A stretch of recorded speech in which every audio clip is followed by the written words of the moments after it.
Welcome back to the podcast. Yes, if you're watching this on YouTube, you're probably a little bit shocked because you're probably, do I want to say probably anymore? Used to seeing me top off, tits out in the sun in Bali. And now I'm here in my hoodie. It is Baltic, it's snowing outside, but I am back in the UK. And if you follow me on Instagram, there's a good chance you know why that is.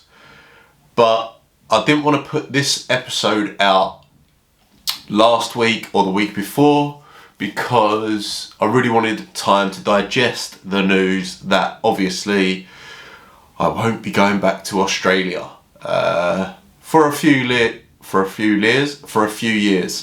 How do I feel about that? It's very strange, it's a very strange place to be honest. Like, I'm big on visualizing. If you can see something in your mind and you can make it happen, I think that's huge. And I'm a believer that if you want something bad enough, you make it happen. That's just something that I think I've been brought up with, that mindset of if you want something, just make it happen. But the universe clearly doesn't want that to happen right now. I am also a believer, like, everything that happens in life happens for a reason. So although it's hard to take, the next 3 years are going to be very interesting. And in a way, although I'm devastated I can't go back to Australia, I am really excited to find out what these next 3 years have in store.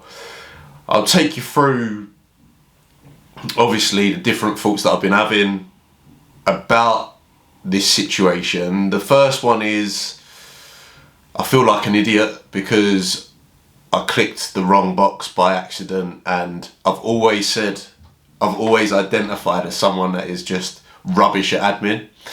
And yeah, if I just thought about it and did my due diligence more, then I wouldn't be in this position where I can't go back. However, if I'm perfectly honest, the rush to get back was because I had a visa waiting for me in Australia, and I was rushing to get that because I had to be in the country before the end of December to apply for that visa. But if truth be told, there's no other place in the world that I'd rather be right now than being back home. It has been a very difficult year for my family. We've had a couple of huge family bereavements. And obviously Christmas is a time to be spent around loved ones. And as much as I love my mates in Oz and the people that I met in Oz, for me, being with my mum this Christmas was the most important thing for me, because she's had a very, very difficult year. Plus, I think it's the first Christmas that I've had at home in this can be 4 years. So yeah, if I could have chosen at the start of the year where I would be for Christmas, it'd be here. But obviously it would have been nice to be able to have Christmas here and then fly to Oz after. As I say, I wanted my emotions to settle, and I think that's really important because I've gone through every single emotion. I went through anger, obviously got really upset at times, but now I'm digesting it. I realised that it really isn't the end of the world.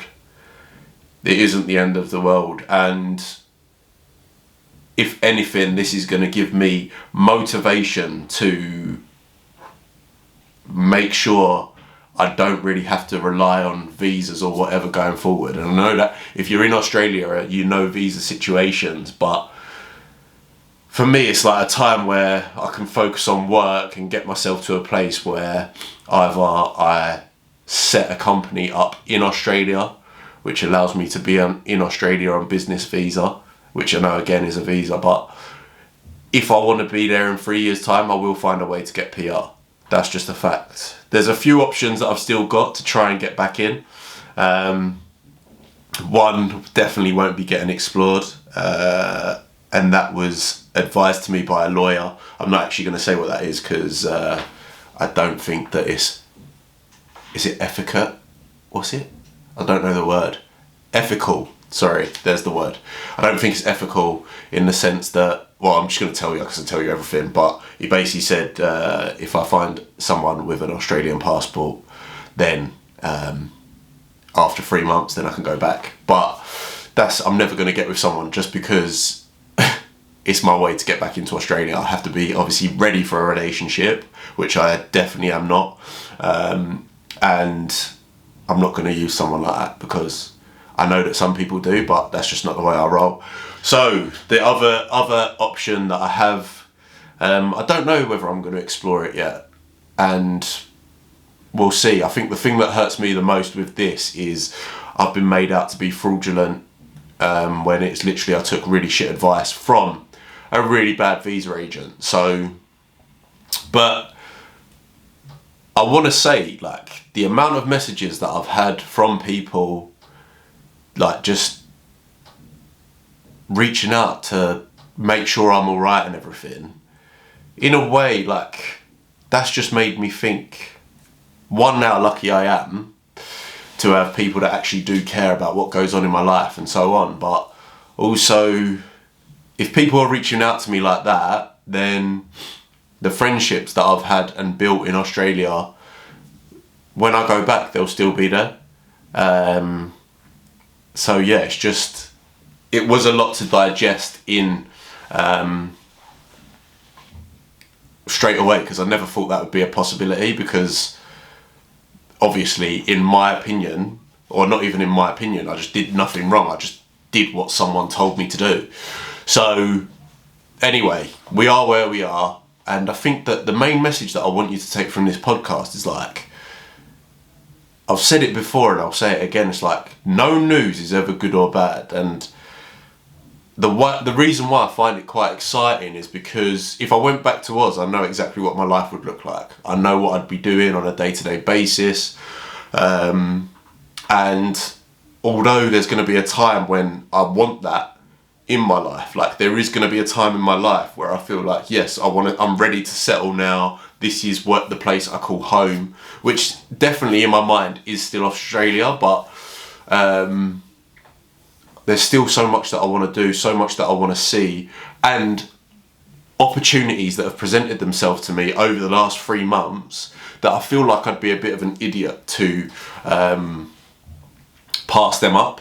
And although going back to Oz, I don't think I would have necessarily just been like, oh, sod those opportunities, but I think in the position that I'm in now, they're going to be more available to me, which again adds to the excitement of what is actually going to come next. And like I say, I've visualised being in Oz every single day since the day I left, so for like over 8 months, and that's all I could see.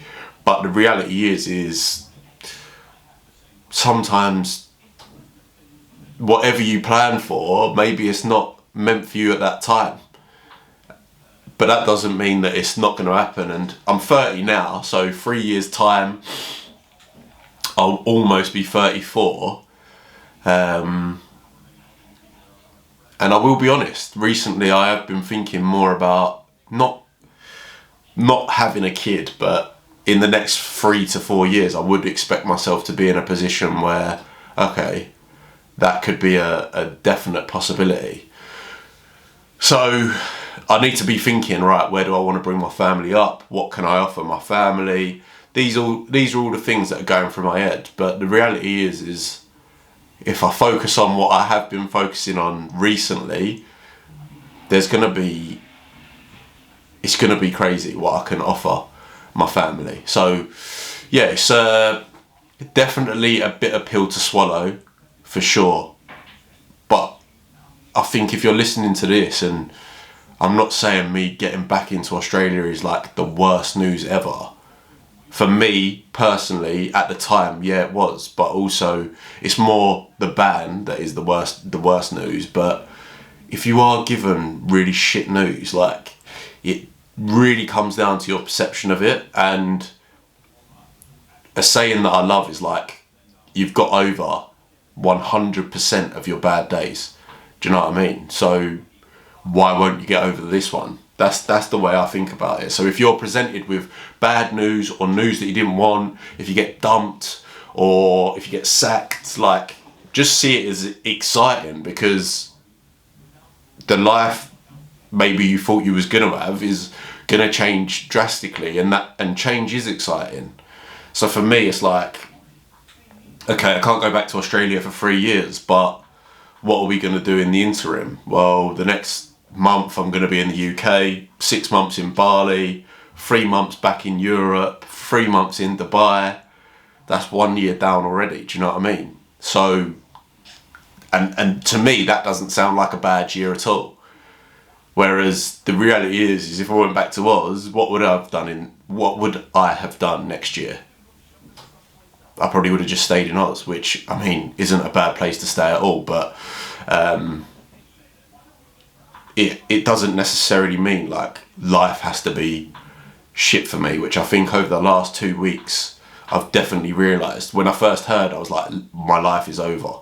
I don't know what I'm gonna, like, I'm 30 years old, I don't know where I'm gonna end up and stuff like this, but I don't really think that time matters. I think too many people get too upset on time.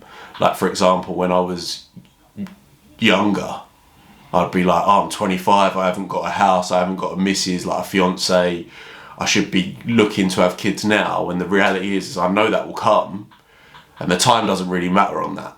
So maybe my Australia journey is delayed by 3 years. Maybe there's a little something that I can do in the meantime to get me back. But I think that you have to realise, like, if something bad happens to you, just see it as an opportunity to grow.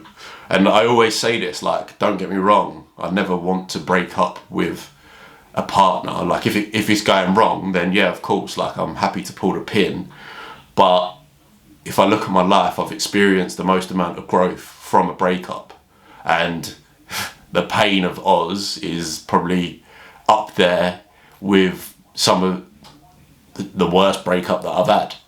So that in itself excites me to see what I'm going to achieve, because I always grow out of situations that challenge me. And I think that's like something that I live by as well. It's like, you can live in your comfort zone, which Australia definitely is. Like, as I say, I can tell you exactly how my life would have gone back in Oz, but now I have no idea what's around the corner. I've got a loose plan, but that in itself is exciting. And I don't think that I would be, I don't know, it's just what is going to happen. Like, that in itself is like, what the hell? I was so adamant that Oz was going to be there, but now look at the opportunity it's given me already. Like, spend Christmas at home, like, unbelievable. And I never, when I was back in the summer, I didn't enjoy being at home at all, because I was always like, when am I going to Oz? When am I going to Oz? But now I'm just buzzing to be present where I am. And it's all well and good. People say, oh yeah, you have to be present to be happy. Like, that is very true, but sometimes it's easier said than done. Whereas this time I'm just like, no, I'm going to enjoy the company with everyone that I'm with, enjoy the moment, and then 2023, let's go. So that's my mindset on the Oz situation. I did want to clear it up, because I don't ever want people to think like I'm an open book, fact. And I want to share everything with the listeners and like who I am, because at the end of the day, everyone goes through their own shit. And if I didn't talk about it, I didn't want people to think, oh, well, you just saying you feel alright is a facade and you're hiding this issue with Oz. But the reality is I do actually feel alright. I'm just gutted naturally, but also it's like, cool, that is done, it is what it is. What are we focusing on next? And that is just going to be work. But anyway, I hope you've enjoyed this episode. If you're watching on YouTube, like and subscribe. 5 stars on Spotify, 5 stars on Apple Podcasts. Do your boy a favour, because, well, you don't need to, but I just really appreciate it. It would mean a hell of a lot to me, because I want to blow up. And I'm not afraid to say that. I want to have one of the biggest podcasts in the world, and I want to help as many people as I can through that. So that's why I want you to do it. So please do like, subscribe, and let's go. Anyway, have a cracking week, and I'll catch you in the next one. Much love.